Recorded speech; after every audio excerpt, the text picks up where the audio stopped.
Oke, Jadi itu tapi perasaan. kalau boleh tanya, karena kan ini memang sebenarnya kalau dari sisi Bareskrim kan kasusnya sudah dinyatakan ditutup kan ya, Mas? Masih ada kemungkinan dibuka lagi Karena kemudian kan ada bukti kemarin baru ada ya? bukti baru, Oke. kemudian kemarin ada gelar perkara khusus. Iya, tetapi kira-kira mungkin bisa dibantu dijelaskan ke publik, ini kenapa sih berlarut-larut sekali, Mas Roy? Kenapa bertubi-tubi sekali mau membuktikan bahwa berlarutnya karena ada yang tidak objektif dan ada yang tidak profesional. Kalau Polri memang presisi, ya semua bukti itu kemudian diakomodir, itu clear. Saya bukan bagian dari TPUA, saya adalah ahli yang kemudian diminta bantuan TPUA. Tapi ketika saya diminta bantuan oleh TPUA di bulan Desember, saya tunggu-tunggu katanya mau di BAP, di Bareskrim. Ternyata enggak. Dan ternyata Bareskrim jalan sendiri, berarti dia melakukan upaya sendiri gitu loh. Nah, bedanya dengan sekarang yang ada juga di Polda, polisi itu tampak banget ya berat sebelah. Jadi di satu sisi, yang satu sisi itu ditanya, kemudian dilengkapin berkasnya semua sampai 50 saksi. Sementara di pihak sebelah, di pihak kami, itu tidak diambil yang membantu sama seperti Bareskrim. Sampai akhirnya Bareskrim tiba-tiba kemarin tanggal 22 Mei bikin gelar perkara yang awal itu, dan kemudian itu banyak sekali kesalahannya.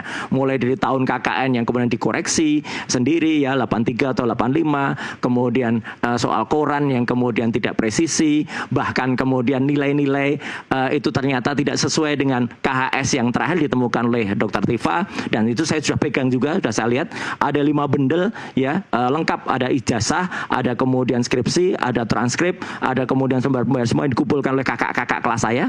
Itu perfect banget, beda dengan yang kemarin ditampilkan oleh Bareskrim gitu loh. Nah, ini Anda membacanya antara Bareskrim dan Polda ada koordinasi tidak sih, Mas Roy? Harusnya sih ya namanya polisi pasti ada koordinasi, tapi nggak boleh begitu saja hasil di Bareskrim ditutup tiba-tiba dipakai untuk Polda langsung ngegas, kan Polda udah naik jadi sidik. Ini lucu banget loh, seluruh Indonesia harus lihat, namanya naik sidik tuh harus perfect. Misalnya apa, ijazahnya harus asli, ijazah yang disita nggak ada, baru berupa fotokopi. Kemudian harusnya lab 4 itu diulang lagi, karena lab 4 yang ada di Bareskrim itu baru pada tahap Dumas ya, baru tahap pada penyelidikan, bukan penyidikan. Nah, kalau penyidikan harus diulangi lagi dan kemudian nanti proses lagi. Jadi tidak tiba-tiba sudah, saya lihat di SPDP-nya sudah muncul ya, dan di SPDP ada lokus dan ada tempus yang aneh lagi.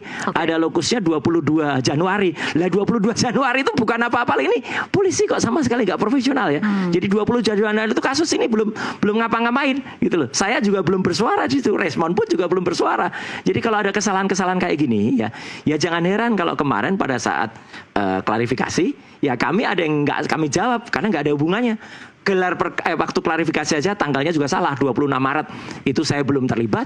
Sekarang apalagi 22 Januari. Kenapa yang dipanggil itu ada 12 orang yang dilaporkan? Ini aneh Bata. Jadi tolong juga polisi, saya ingin polisi itu perfect gitu, termasuk UGM. UGM juga dengan bukti yang kemarin, saya justru kembali bangga terhadap UGM karena ternyata ijazah tahun 85 itu banget bagus. Kalau ternyata ijazah itu ternyata sama dengan ijazah Pak Jokowi, saya fair aja, bagus kalau gitu ijazah Pak Jokowi bisa clear. Makanya kita tunggu.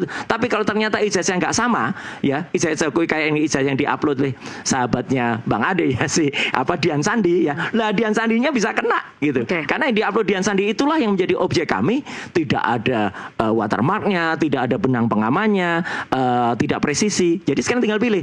Kalau ijazahnya Pak Jokowi benar, masuk tuh Dian Sandi karena dia menggunakan bisa dijerat dengan pasal 32 dan 13, dia mengupload sesuatu yang tidak benar. Tapi kalau ijazahnya memang Pak Jokowi sama dengan yang Dian Sandi, lah ini yang jadi masalah.